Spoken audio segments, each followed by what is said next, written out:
بسم اللہ الرحمن الرحیم۔ ہم سب کے اوپر دو طرح کے حقوق ہیں۔ سب سے پہلے اللہ کا حق ہے اور دوسرا بندوں کا حق ہے۔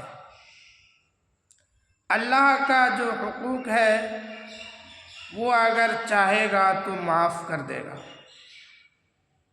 اگر ہم بندوں کے حقوق کو ادا نہیں کریں گے تو جب تک بندہ معاف نہیں کرے گا تب تک اللہ رب العزت بھی معاف نہیں کرے گا۔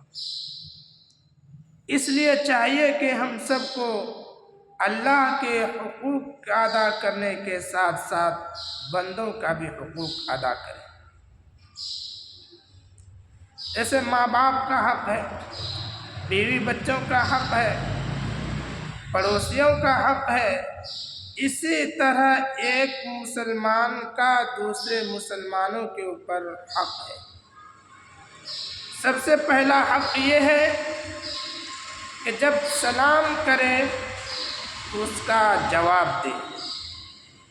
نمبر 2، جب وہ دعوت کرے تو اس کی دعوت کو قبول کرے۔ نمبر 3، جب بیمار ہو جائے تو اس کی عیادت کرے۔ نمبر 4، جب اس کا انتقال ہو جائے تو اس کے جنازے کے پیچھے چلے۔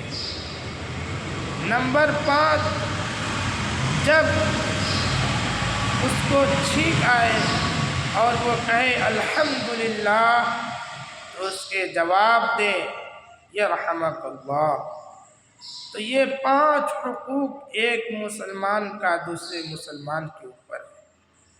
اللہ پاک سے دعا ہے کہ ہم سب کو ان حقوق کو ادا کرنے کی توفیق